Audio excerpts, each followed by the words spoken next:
l'ISJC, l'intimité avec le Seigneur Jésus-Christ, l'assurance absolue du salut de ton âme. Alléluia, alléluia. Bonjour, bonsoir, toi qui me regardes. Je suis très content de vous retrouver aujourd'hui dans le cadre de notre programme l'ISJC International Ministry. Une vision que le Seigneur a suscitée, une vision des derniers temps, une vision avant l'enlèvement, et c'est le nom de ce ministère, l'ISJC, l'intimité avec le Seigneur Jésus-Christ, l'assurance absolue du salut de ton âme. Eh bien, que le Seigneur vous bénisse, vous qui nous écoutez, vous qui nous regardez, depuis l'île Maurice, depuis toute l'Afrique, depuis l'Europe, depuis les États-Unis, depuis le monde entier. Vous commencez à être donc nombreux, surtout à souscrire et à ouvrir aussi nos vidéos. Je vais te conseiller de regarder toujours jusqu'à la fin. Tu quittes la bénédiction avant le temps, ce n'est pas bon. Tu dois aller jusqu'à la fin de cette vidéo et puis tu souscris et puis tu transfères. Fais l'œuvre de Dieu. Transfère les choses très saintes aux gens qui sont dans des problèmes. Peut-être que toi, ça va déjà, mais le monde entier croupit dans des problèmes à cause de l'ignorance. Un ministère comme celui-ci vient pour sauver véritablement l'Église et aussi ceux qui sont encore en dehors de l'Église, les amener à l'intérieur pour qu'ils découvrent cet homme, Jésus-Christ, car il est vivant et il nous attend tous, n'est-ce pas, assis à la droite de la puissance du Père. Et ce ministère a été lourdement équipé pour bâtir le temple de ton corps. Donc c'est un conseil que je te donne. Ne quitte pas cette vidéo avant de l'avoir entièrement regardée. Eh bien, aujourd'hui, nous continuons avec notre thème. Parce que des bonnes choses arrivent, le Saint-Esprit m'a demandé de traiter d'abord ce sujet, l'incrédulité, que nous avons localisé dans, n'est-ce pas, dans l'épître de Jacques, le premier chapitre, nous avons localisé cet esprit, l'incrédulité. Je paraphrase, où le Saint-Esprit dit, si tu demandes quelque chose à Dieu, n'est-ce pas, ne doute point, vous comprenez.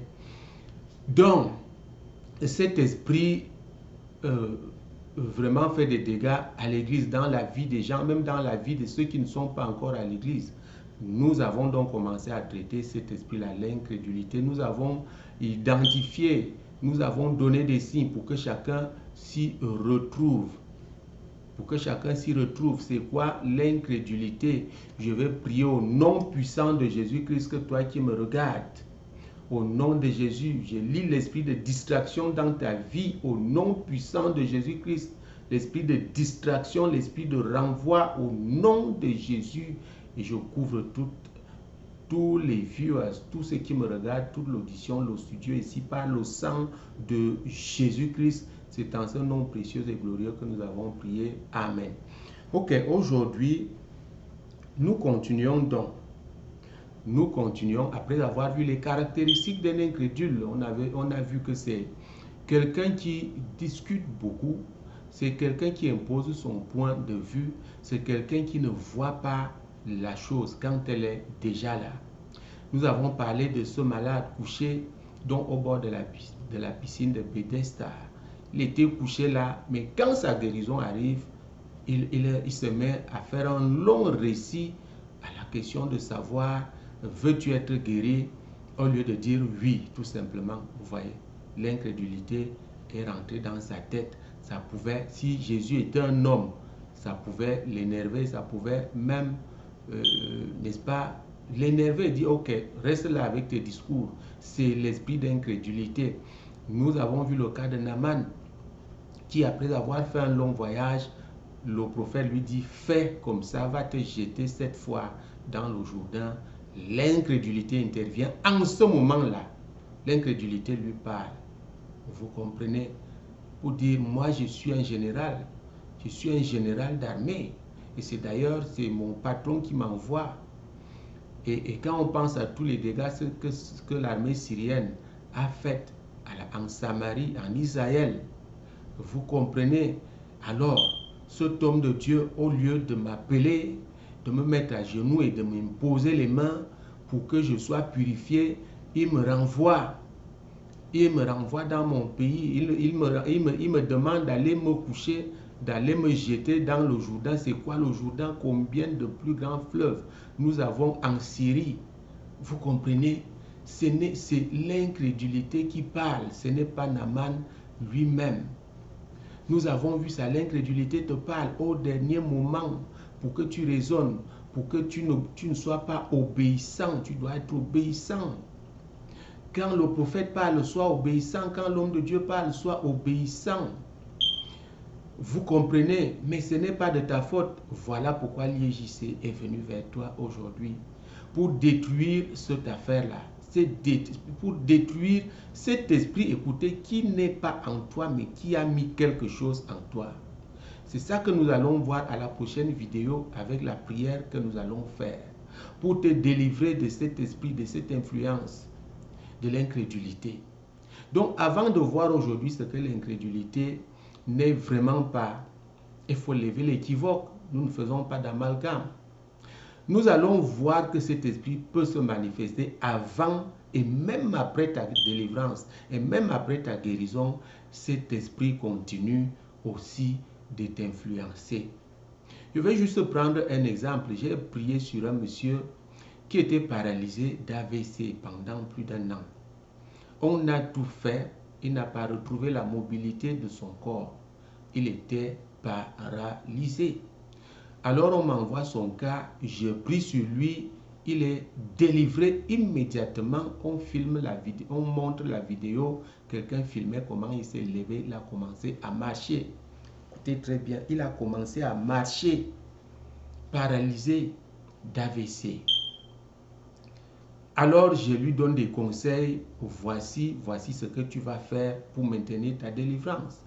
Le lendemain matin, je suis en train d'aller pour faire mon sport. Et voilà comment je reçois un coup de fil de lui. Il me dit, homme de Dieu, je n'ai pas pu me lever ce matin, je suis encore paralysé. Vous entendez ça? Je suis encore paralysé. Je n'ai pas pu me lever ce matin. Je lui ai dit, ok, je t'appelle après. Et je vous dis, j'étais fâché à l'intérieur de moi-même. J'ai dit, Seigneur, tu n'es plus puissant. Tu ne fais plus de miracles. Mais j'ai presque déjà témoigné qu'il y a eu un miracle fait quelque part. Le Seigneur l'a encore fait. Mais là, on me dit que le type me dit qu'il n'est pas, il est couché. Il n'a pas pu se lever ce matin. Vous comprenez, l'esprit me dit, fais ton sport. Je commence à courir, je mets les audios, vous comprenez, j'écoute moi-même les enseignements que le Saint-Esprit suscite plus que qui que ce soit parce que ça me sert à moi-même. Au moment où je suis en train de vous parler, ce n'est pas moi qui parle, c'est l'Esprit. Donc ça fait donc que moi-même je les écoute pendant que je fais le sport, soit c'est une louange, un cantique que je mets, soit c'est les enseignements que vous recevez là et que vous négligez. Vous comprenez? Pendant que je cours, l'Esprit, le Saint-Esprit commence à m'enseigner. L'onction de Dieu commence à m'enseigner. Il me dit, ce n'est plus la paralysie. Il est bel et bien délivré. Ce n'est plus la paralysie, mais c'est l'incrédulité. Waouh! Je commence à lui poser des questions, mais j'ai déjà entendu ce mot. Moi-même, je l'utilise. Mais dans ce cas, c'est quoi cette incrédulité? C'est quoi cette affaire qui peut clouer quelqu'un au lit? Il dit, c'est une voix qui lui parle. Il obéit plutôt à cette voix et il reste couché. La voix lui dit, tu ne peux pas. Oui, hier tu as cru que tu étais guéri. Il s'en est moqué de toi.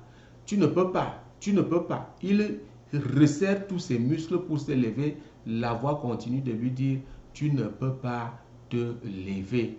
Vous voyez, l'incrédulité de Naaman a agi avant la délivrance. Et l'incrédulité de cet homme a agi après sa délivrance. C'est pour vous expliquer très bien les manifestations de l'incrédulité de cet esprit. Parce que tu n'es pas possédé. Non, l'esprit là est en dehors de toi, mais cet esprit avait déjà mis quelque chose en toi avant que tu ne connaisses le Seigneur Jésus-Christ. Et cette chose est là en toi.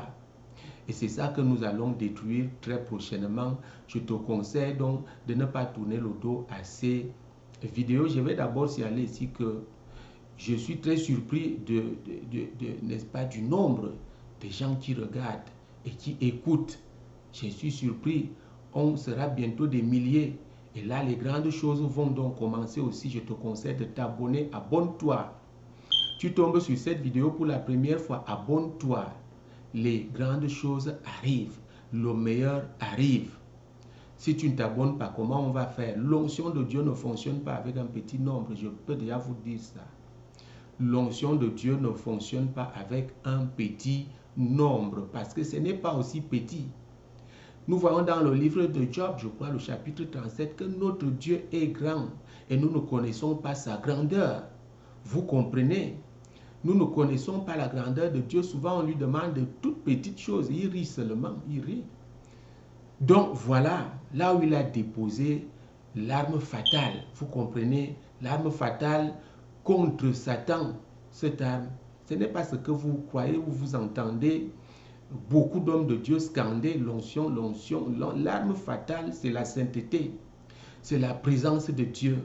Ce ministère vit dans la présence de Dieu. Donc, écoute cette vidéo, regarde jusqu'à la fin. Eh bien, voilà tout de suite. Nous allons voir ici ce que l'incrédulité n'est pas, très rapidement. L'incrédulité, je vous en prie, n'est pas le manque de foi. L'incrédulité n'est pas le manque de foi.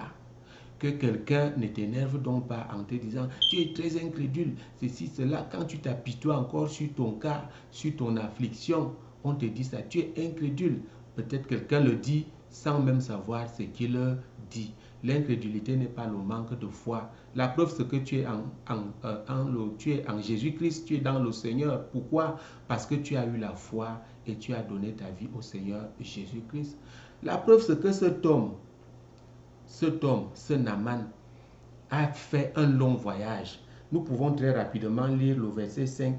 Et le roi de Syrie dit, va, rends-toi en Samarie, à Samarie, et j'enverrai une lettre au roi d'Israël. Il partit donc, Naaman partit, prenant avec lui 10 talents d'argent, 6000 cycles d'or et 10 vêtements de rechange. Vous comprenez? Il n'a même pas attendu, parce que si on remonte, cette fille israélienne qui était en captivité et qui était esclave dit ici, et elle dit à sa maîtresse, oh, si mon Seigneur était auprès du prophète qui est à Samarie, le prophète le guérirait de sa lèpre. C'est tout ce qu'on a rapporté à Naaman. Naaman a cru. Il est allé voir son patron, il a ramassé des richesses, il dit, je vais prendre ma délivrance. Vous comprenez que le raisonnement de Naaman ne vient pas du manque de foi, non, plutôt de l'incrédulité. Bon, l'autre cas que nous avons vu, Naaman a fait un long voyage, il n'a même pas discuté, il n'a pas méprisé, n'est-ce pas? Vous comprenez, un général d'armée n'écoute pas n'importe qui. Mais il a eu la foi, il a fait le voyage. Eh bien, nous voyons encore cet homme couché, n'est-ce pas, à côté de la piscine de Bethesda. Il a fait le déplacement, il n'était pas d'ailleurs le seul. La Bible nous dit ici, dans Jean chapitre 5 et le verset 3, que sous ces portiques étaient couchés un grand nombre de malades, des aveugles, des boiteux, des paralytiques, qui attendaient le mouvement de l'eau. Je vous ai raconté dernièrement et vous devez lire ce chapitre, Jean chapitre 5. Cet homme qui était couché là avec son lit, il était allé parce qu'il avait la foi. On ne peut donc pas dire qu'il n'avait pas de foi. Mais il était incrédule. Juste ce petit moment où la guérison arrive, l'incrédulité lui dit, bavarde, raconte des histoires. Vous comprenez?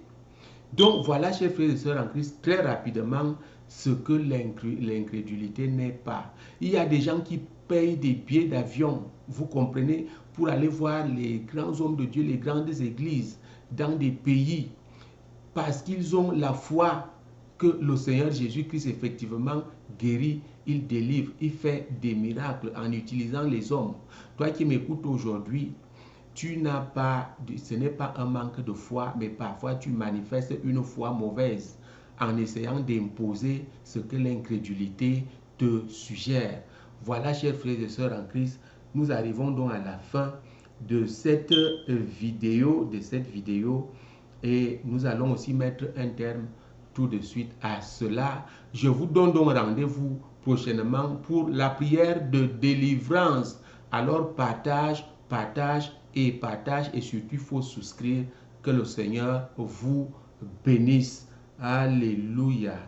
Sois béni au nom puissant de Jésus. Jésus-Christ est vivant, Dieu n'a pas de fin et les miracles continuent.